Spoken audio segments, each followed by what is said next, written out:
नमस्कार विद्यार्थी मित्रांनो, आज आपण सुलभ मराठीच्या या ठिकाणी 6वी कविता अभ्यासणार आहोत. कवितेचं नाव आहे आभाळाची आम्ही लेकरे.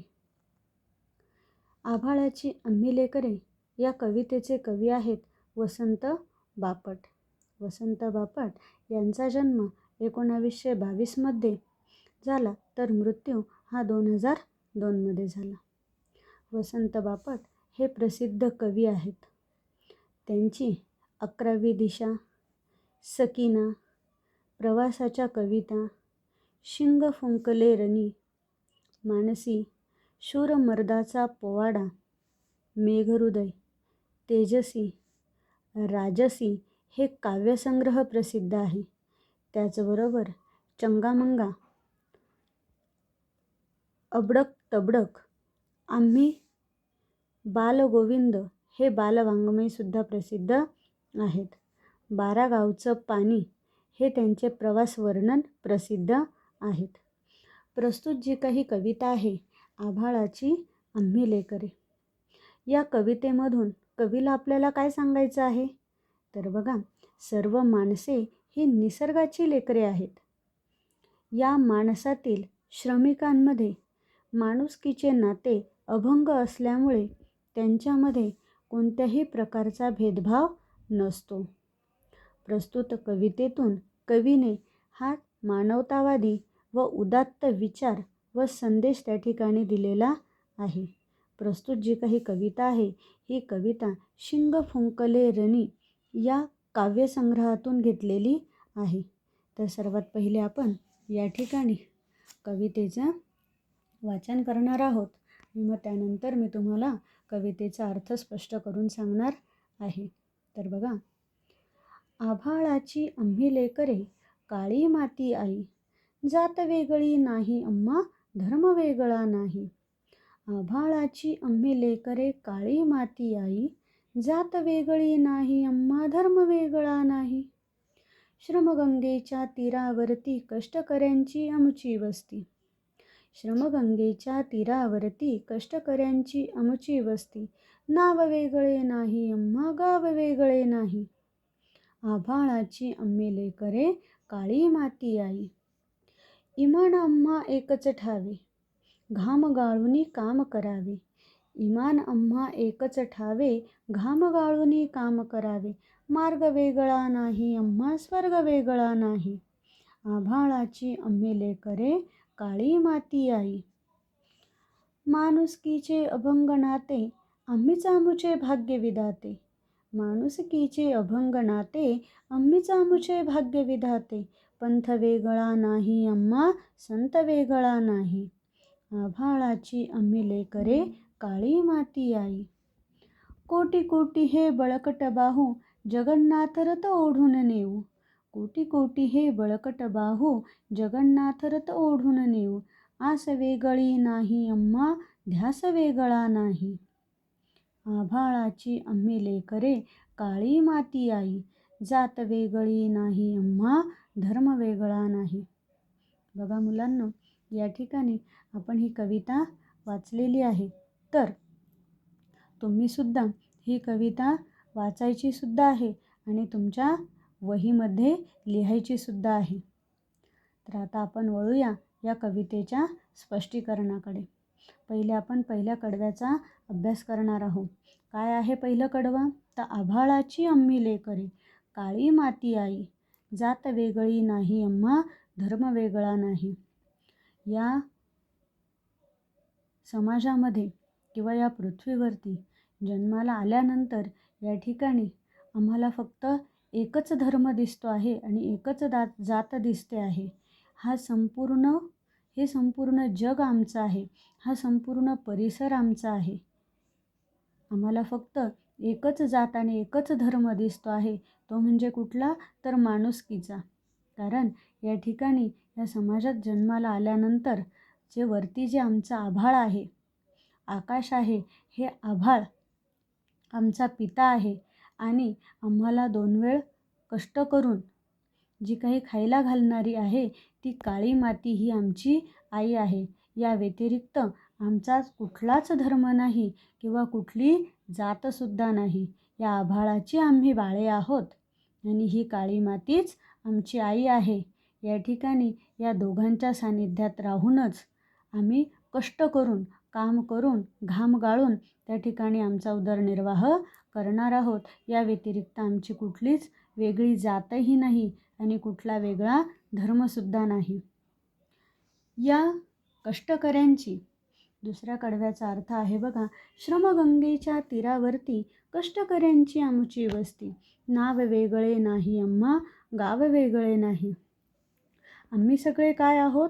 कष्टकरी आहोत.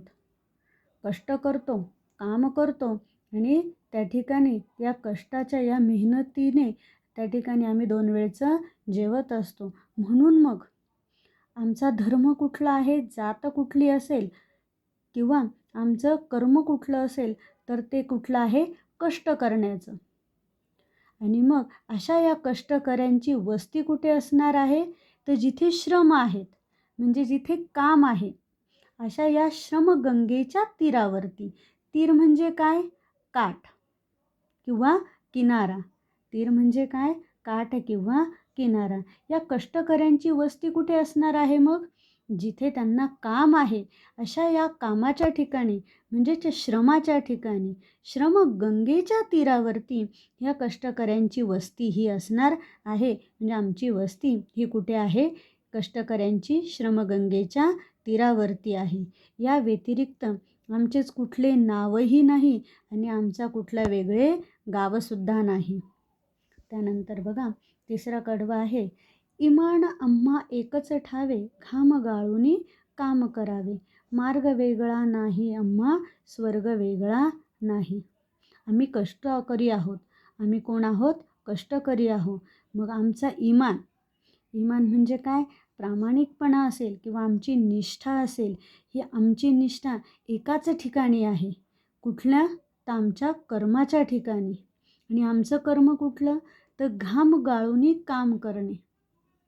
कर्म कुठलं आहे आमचं? घाम गाळूनी काम करणे. या व्यतिरिक्त आम्हाला दुसरा मार्गसुद्धा माहीत नाही किंवा दुसरा स्वर्गसुद्धा माहीत नाही. आमचं फक्त एकच काम आहे, एकच कर्म आहे. ते कर्म कुठलं आहे आमचं? कष्ट करणे, घाम गाळूनी काम करणे. हा एकच इमान आमच्या ठायी आहे. या व्यतिरिक्त आमचा दुसरा मार्गही नाही आणि दुसरा स्वर्गसुद्धा नाही. पुढील कडवा आहे, माणुसकीचे अभंग नाते, आम्हीच आमचे भाग्य विधाते. पंथ वेगळा नाही आम्हा, संत वेगळा नाही. या ठिकाणी आम्ही सगळे कष्टकरी एक आहोत, एकजुटीने आहोत. त्यामुळे आमच्यामध्ये कुठला जातही नाही, कुठला धर्मही नाही, कुठला धार्मिक संप्रदाय. पंथ म्हणजे काय? धार्मिक संप्रदाय. कुठला धार्मिक संप्रदायसुद्धा नाही किंवा आम्हाला कुठल्या संताचा उपदेशसुद्धा नाही. त्या ठिकाणी आम्हीच आमचे भाग्यविधाते आहोत. का? तर आम्ही घाम गाळून कष्ट करतो आणि त्यातूनच आम्ही आमचे भविष्य घडवत असतो. म्हणून काय सांगितले? आम्हीच आमचे काय आहोत? भाग्यविधाते आहोत. आणि या सगळ्या कष्टकऱ्यांना एकच नाते माहीत आहे. ते नाते कुठले आहे? माणुसकीचे. कुठले नाते आहे? माणुसकीचे. हे माणुसकीचे नातेच आमचे अभंग आहे. अभंग म्हणजे काय? अखंड. अभंग म्हणजे काय? अखंड. आम्हाला फक्त एकच आमचे नाते माहीत आहे. ते नाते कुठले? माणुसकीचे नाते आहे. आणि हे असले कष्ट करूनच त्या ठिकाणी आम्ही स्वतःचं भाग्य हे घडवत असतो. असं या भाग्य घडवण्यासाठी आम्हाला कुठल्या वेगळ्या पंथाची किंवा संताची सुद्धा गरज नाही. त्यानंतर कोटी कोटी हे बळकट बाहू, जगन्नाथ रथ ओढून नेऊ. आस वेगळी नाही आम्हा, ध्यास वेगळा नाही. बघा, हे आमचे कष्टकऱ्यांचे जे काही कोटी कोटी असे बळकट बाहू आहेत, हे बाहूच त्या ठिकाणी ह्या समाजाचा गाडा ओढून नेऊ शकतात किंवा नेणार आहेत. ही एकच आमची आसही आहे आणि तोच आमचा ध्यासही आहे. या व्यतिरिक्त आम्हाला कशाची इच्छाही नाही. आस म्हणजे काय? इच्छा. या व्यतिरिक्त आम्हाला कशाची इच्छाही नाही आणि कुठला आमचा वेगळा ध्याससुद्धा नाही. आमचा एकच ध्यास आहे की खूप कष्ट करायचे आणि त्या ठिकाणी हा जो काही समाजरूपी रथ आहे, ह्या समाजरूपी रथ आम्हाला या समाजाच्या चांगल्या कामासाठी त्या ठिकाणी हा रथ हा ओढायचा आहे. हा समाजरूपी रथ आम्ही पुढील वाटचालीसाठी ओढणार आहोत. ठिकाणी आपण कवितेचा अर्थ हा समजून घेतला. आता आपण अभ्यासूया, स्वाध्यायाकडे जाऊया.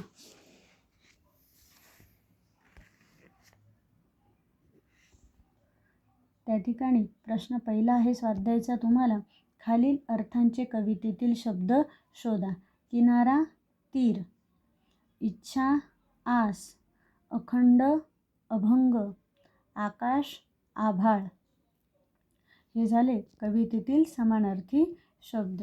त्यानंतर प्रश्न दुसरा, कवितेतील आत्मविश्वास व्यक्त करणाऱ्या काव्यपंक्ती लिहा. कुठल्या आहे आत्मविश्वास व्यक्त करणाऱ्या काव्यपंक्ती? आता मी तुम्हाला कवितेचा अर्थ स्पष्ट केला आहे की नाही?